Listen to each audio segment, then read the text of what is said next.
منطقة القرن الإفريقي دايما ليها أهمية لمصر، سواء بتأثيرها على مدخل قناة السويس أو بتواجد منبع نهر النيل.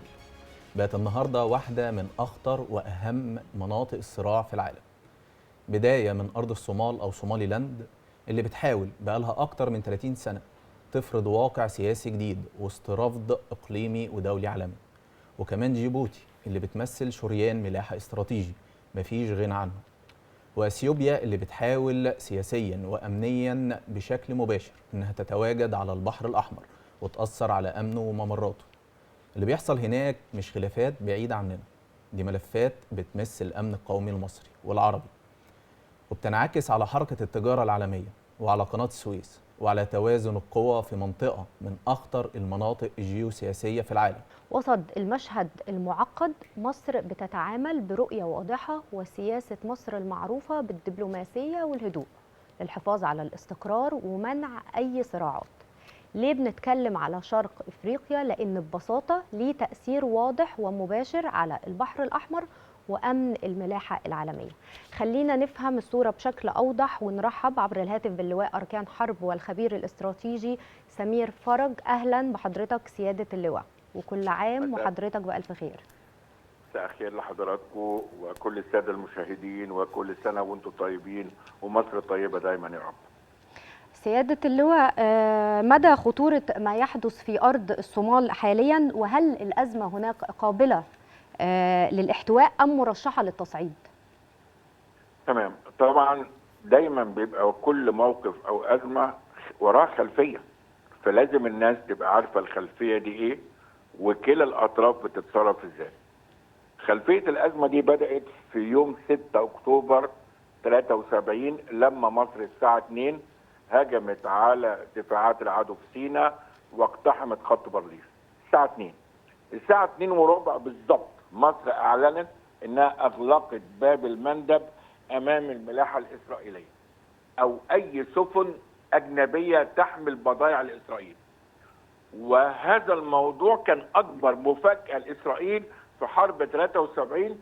وجدت نفسها إن إيلات أصبحت منطقة خراب. ليه؟ لأنها كانت في الفترة دي بتعتمد على النفط اللي بيجي لها من إيران أيام الشاه، وبالتالي كانت مصيبة بالنسبة لإسرائيل.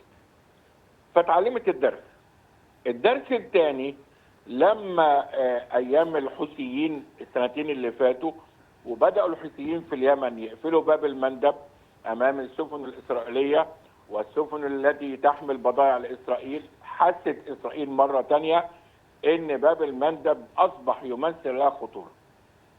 والفترة اللي فاتت بعد حرب 73 بدأت يبقى لها مثلا بعض العناصر على الجزر اللي في البحر الأحمر، لكن ما فيش تواجد عسكري كامل. فوجدت الفرصة الكام يوم اللي فاتوا لما إن عندنا الصومال جزء منها يعني استقل أو انفصل عن الدولة الأم، فبالتالي وعمل صومالي لاند أو أرض الصومال.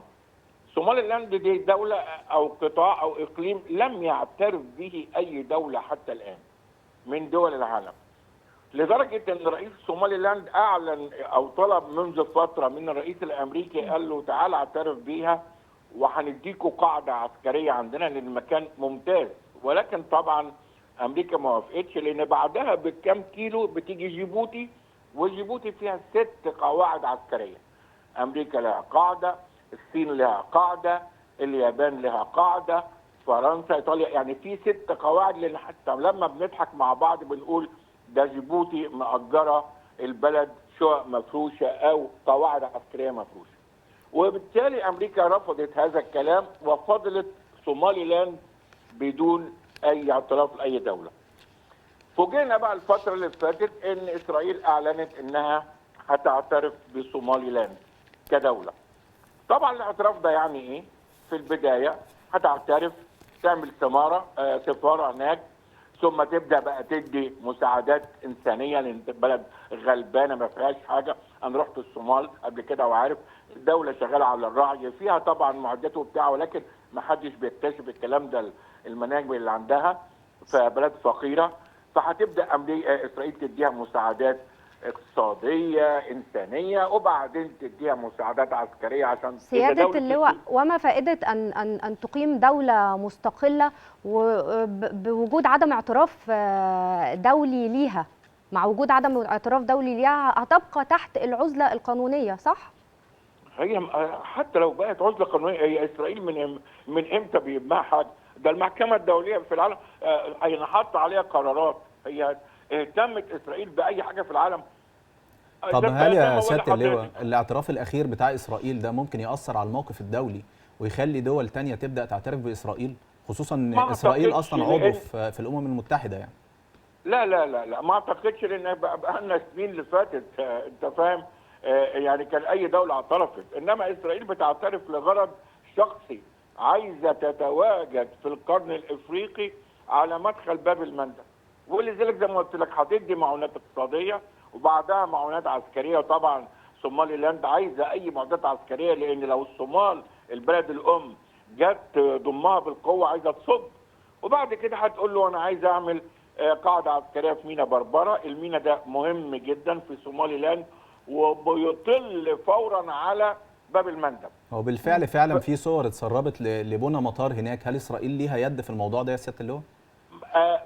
ممكن يكون طبعا بيدي بقى فلوس وبتدي الكلام ده، كل ده ممكن، لانها لو وصلت اسرائيل هناك هتبقى في موقع استراتيجي خطير تاثر على باب المندب. الحاجه الثانيه اللي اسرائيل عملتها باعترافها بصومالي لاند انها تهجر اهالي غزه الى صومالي لاند.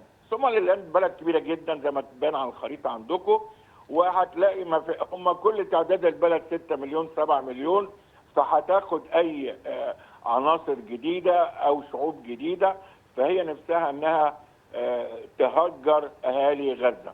طبعا احنا عارفين ان مصر قايله تهجير خط غزه، اهالي غزه ده خط احمر، انما انتم عارفين هي اسرائيل حاطه في اعتبارها هذا الكلام، رغم ان الوزير الخارجيه بتاع صومالي لاند قال لا ما فيش تهجير، انما كل ده بتبقى حرب دعائيه نفسيه. انما الهدف من اسرائيل انها تحط رجلها في صومالي لاند، تعمل قاعده عسكريه تهدد باب المندب، ثم ترحيل اهالي غزه الى صومالي لاند. سياده اللواء، ما رايك فيما قالته هيئه الاذاعه والتلفزيون الاثيوبيه الرسميه باتهام القاهره انها تسعى لتقويض ما وصفته بالمصالح الاستراتيجيه لاديس ابابا ومنع وصول اثيوبيا للبحر الاحمر؟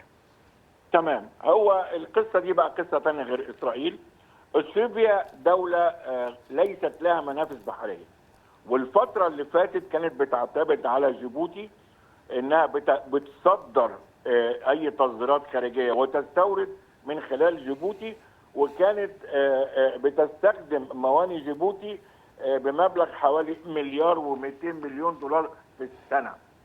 فطبعا لما لقت انها ممكن تعمل علاقات مع صومالي لاند، وعملت اتفاق حوالي 50 سنه، وفي سبيل ان صومالي لاند تبقى مشتركه في شركه الطيران الاثيوبيه، شركه الطيران الاثيوبيه من الشركات الكبيره في افريقيا، فبالتالي هتوفر مليار و200 مليون بتدفعهم لجيبوتي.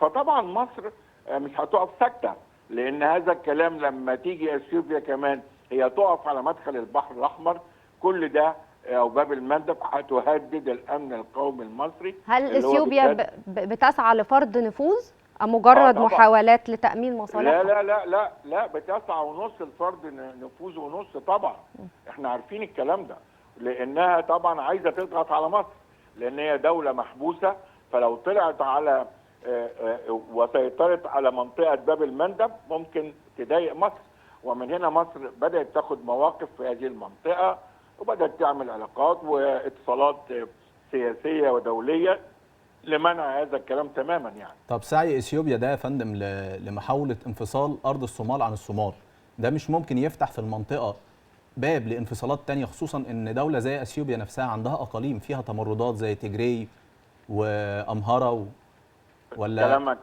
كلامك صح جدا جدا، وعشان كده طبعا الاتحاد الافريقي رافض الكلام ده تماما، لان طبعا النهارده مشاكل الدول الافريقيه لما الاستعمار سابها وحط حدود اصبحت عرضه للانفصال، فعشان كده اول ناس بتعارض صومالي لاند وانفصالها عن الصومال او الدوله الام طبعا هو الاتحاد الافريقي.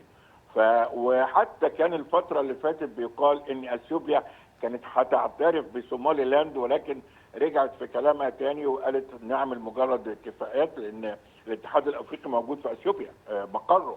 فاذا هي اعترفت بقى بصومالي لاند فممكن بقى الاتحاد الافريقي يقرر ننقل المقر من اثيوبيا ونروح بلد ثانيه. وبرضه للتاريخ في يوم من الايام اللي عمل مين الاتحاد الافريقي؟ الرئيس جمال عبد الناصر. وكان اول 3 دول مصر وكانت السودان واثيوبيا. واياميها عبد الناصر يعني كتير قالوا له نعمله عندنا المقر يبقى في القاهره، فقال لا بلاش، عندنا جامعه الدول العربيه وهتبقى الاتحاد الافريقي. وكان هيلي سلاسي موجود في افريقيا الامبراطور اياميها، وكان راجل كويس جدا ومتعاطف معانا. عشان كده مصر سمحت ان احنا نعمل الاتحاد الافريقي في اثيوبيا. فالمره دي لما اثيوبيا فكرت انها تعترف بصومالي لاند لقيت ان الدول الافريقيه كلها هتخرج من الاتحاد الافريقي، وممكن بقى يتنقل لمصر او لدوله ثانيه جنوب افريقيا واتيفر.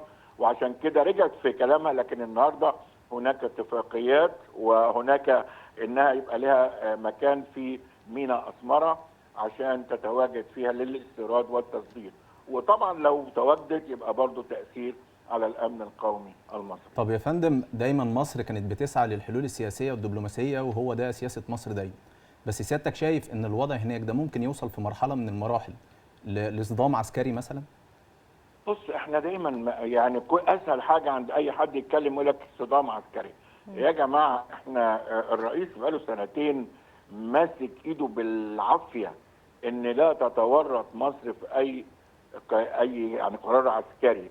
ورغم ذلك احنا عندنا النهارده اقوى القوى عربيه عسكريه، واقوى القوى عربيه في افريقيا، وتاني دوله عسكريا في المنطقه.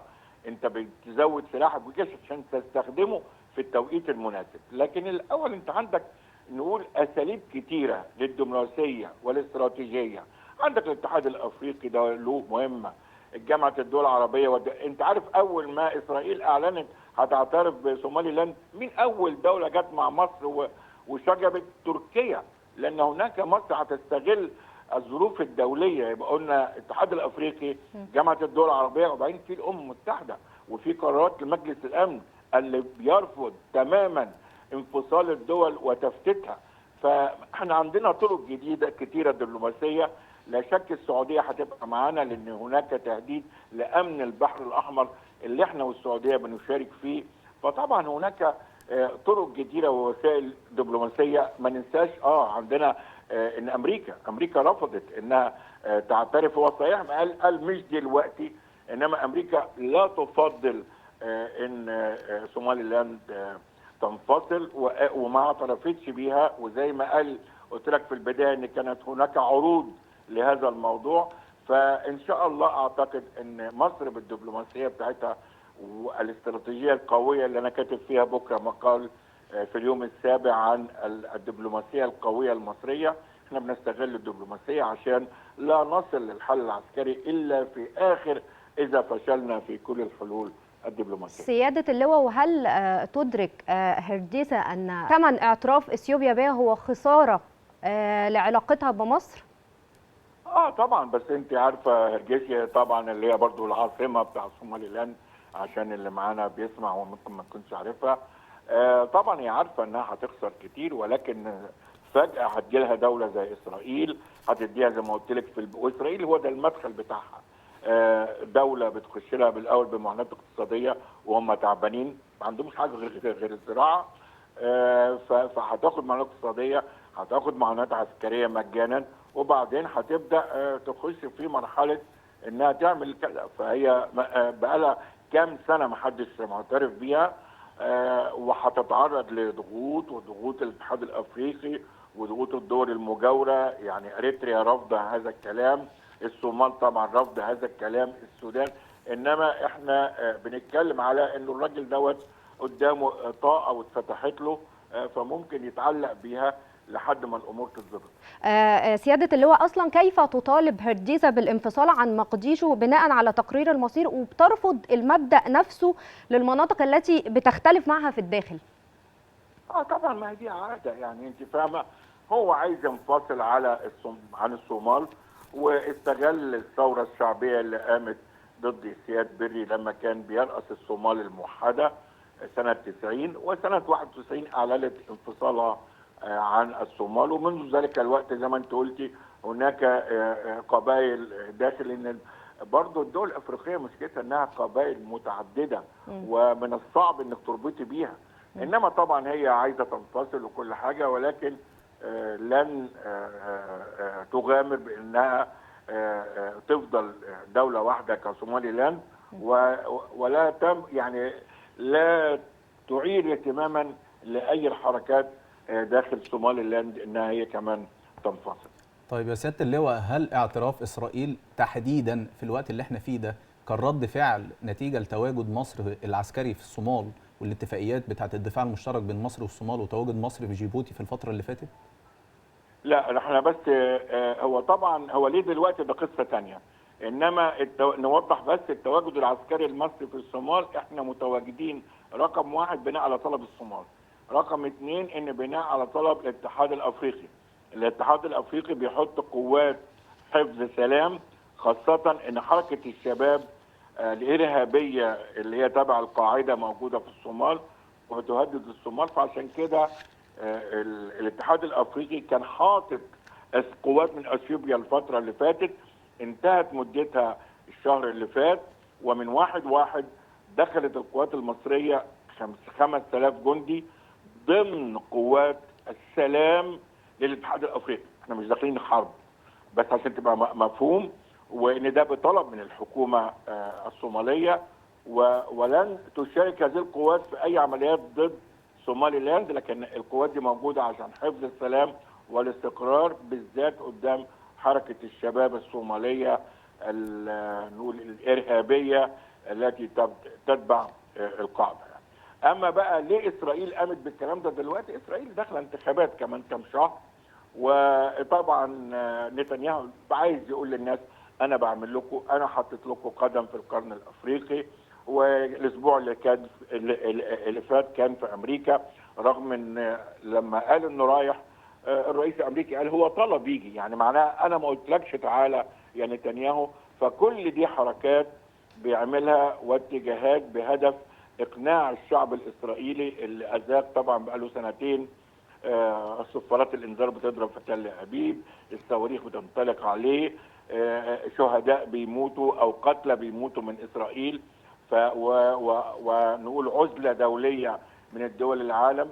فعشان كده اعتقد هو بياخد هذا الاجراء دلوقتي تحسبا عشان الانتخابات القادمه باذن الله. سيادة اللواء، كيف ترى مصر أن اتفاق صومالي لاند مع إثيوبيا هو عدوان على السيادة الصومالية؟ ايوه، السياده الصوماليه دي دوله، الصومال دوله مستقله ودوله مكانها في الامم المتحده والدول معترفه بيها. لما يجي جزء من الصومال يقول لك انا هنفصل وهعمل دوله ثانيه ومفيش حد معترف بيك، اذا ده يعني اخلال بالقوانين الدوليه وقوانين الامم المتحده، مفيش حد بينفصل كده لوحده. فده طبعا اخلال بمبادئ وقوانين الامم المتحده والاتحاد الافريقي وكلنا. فعشان كل ده ما حدث هو احنا مش موافقين عليه، والعالم كله ده احنا في يعني بعد ما طلع القرار ده 4 دول مصر وتركيا وجيبوتي كان كلنا قلنا لا ورفضنا، بعديها السعوديه انتفاضيه، بعديها العدد من الدول العربيه، الاتحاد الافريقي رفض، جامعه الدول العربيه عملت اجتماع على مستوى المندوبين واترفض هذا الكلام. فكل الكلام ده مضاد لقوانين العالم كلها، ان حد ينفصل ويقول لك اعمل دوله كده لوحده، لا الكلام ده غلط. سياده اللواء، على مدار سنتين احنا شفنا قد ايه التوترات اللي حصلت في البحر الاحمر، خصوصا من جانب اليمن، اثرت على الملاحه في قناه السويس تاثير مباشر. طب هل اللي بيحصل دلوقتي او الاحداث اللي بتحصل دلوقتي هل هتاثر برضو في خلال الفتره الجايه على قناه السويس ولا الوضع لسه مستقر؟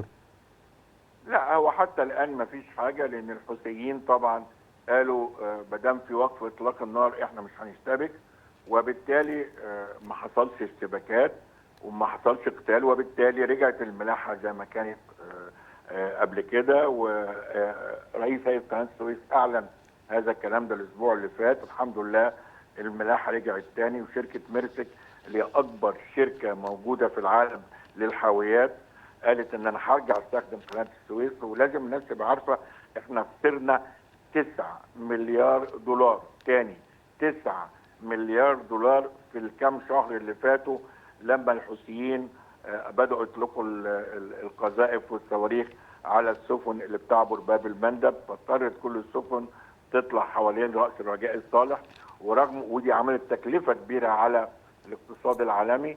انما الحمد لله بعد ما حصل اتفاق شرم الشيخ وتوفيق معاهدة السلام، صح في ضرب دلوقتي، اسرائيل كل شويه بتضرب لسه في غزة وفي جنوب لبنان، لكن عموما في وقف اطلاق النار المفروض، فالحوثيين ملتزمين بكده، فالقناه رجعت تاني تسير في معدلاتها الطبيعيه، ويا رب الامور تسير، لان ده من فلوسنا من لحمنا الحي. يعني تواجد اسرائيل دلوقتي في بربره يا سياده اللواء ممكن ياثر او ممكن يعمل توترات في خلال الفتره الجايه وياثر على الملاحه في قناه السويس والبحر الاحمر؟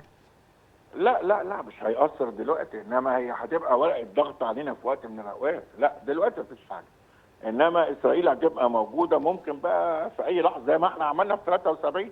ما هو في 73 هم فوقوا لم يكن يتوقعوا، والمسافه 2000 كيلو، فما قدروش يعملوا اي حاجه باي قوات يروحوا فين. فاحنا لما قفلنا باب المندب في 73 كانت مفاجاه لهم. هم المره دي لو قعدوا في بربره هيبدا بقى يعمل قاعده ومركز قوات ويجيب مخازن ذخيره اسلحه ويعمل قاعده ارصفه بحريه ومطار، فكل ده التكس تايم هتاخد وقت يعني، انما مش هيبقى مؤثر النهارده، لكن هيؤثر على اللونج ران، على المستقبل القريب، انه في وقت من الاوقات ممكن يهدد باب المندب وبالتالي يهدد قناه السويس. مين يعني اكتر طرف ممكن يدفع ثمن استمرار التوترات دي يا سياده اللواء؟ كلنا انا دايما ليا كلمه بقولها، نحن نعيش في عالم الاواني المستطرقه. ما فيش حد مش هيعيش، لان لو قناه السويس حصل لها اي توقف، السفن بتمشي 11 يوم زياده حوالين راس الرجاء الصالح، ده يساوي تكلفه على كل حاجه بتنقلها، النفط، الحبوب، كل حاجه. فاكتر ناس، كل الناس هتاثر، لكن احنا هنبقى اكتر ناس طبعا في مصر يعني احنا ممكن نقدر نحلل التواجد او محاوله التواجد الاسرائيلي في بربره يا سياده اللواء رد على التواجد الايراني في اليمن؟ لا لا لا لا، ده ملوش دعوه. انا شرحت لك من البدايه القصه ان هم فوقوا سنه 73 ان احنا قفلنا باب الملاحه. هو عنده ميناء ايلات اتقفل الفتره اللي فاتت ايام 73، وميناء ايلات اتقفل لما الحوثيين بداوا يضربوا السفن الاسرائيليه. فهو ابعد دي عن دي احد الحاجات اللي قد تكون يعني لها طرف، انما الطرف الرئيسي انه يريد ان يؤمن ملاحته لايلات. الطرف او الهدف الثاني هو الضغط على مصر، وتبقى في ورقه في ايده للضغط على مصر في اي حته انه يقفل الملاحه في باب المندب وقناه السويس تقف، فبالتالي ده تهديد مباشر للامن القومي المصري. ايه اللي بيميز التحرك المصري في الملفات دي عن باقي الاطراف الثانيه يا سياده اللواء؟ قوه مصر ومكانه الرئيس عبد الفتاح السيسي. طبعا انتوا عارفين انه له مكانه كبيره جدا في الاتحاد الاوروبي، وكان من شهرين موجود في بروكسل، وشفتوا المقابله والمعامله اتعملت ازاي. حقيقي الرئيس السيسي الفتره اللي فاتت السنتين دول الله يكون في عونه، لانه تعامل بمنتهى الحذر والحكمه حتى لا يورط مصر في اي قتال. عايزه توقعي دوله دخليها حرب. لما تيجي تقولي النهارده الفصل في المدرسه فيه 60 و70 طالب، ما هيش غلطه الرئيس السيسي ولا غلطه الرئيس مبارك، لكن عشان احنا قعدنا 6-7 سنين في حرب استنزاف، لا كنا بنبني مدارس ولا كنا بنبني مستشفيات ولا استثمارات، كان كله للحرب. فالنهارده انت بتحافظي على ان يبقى في سلام، وشفت ال10 سنين بتوع الرئيس السيسي اللي فاتت حجم التطوير اللي اتعمل في مصر. بتبني، عملتي 2 مليون فدان، 2.5 مليون فدان زراعه جديده، عملت المحطه النوويه، عملت الانفاق، كل ده اللي اتعمل في ال10 سنين اللي فاتوا. لو كنت دخلت في حرب كنتيش عملت الكلام ده.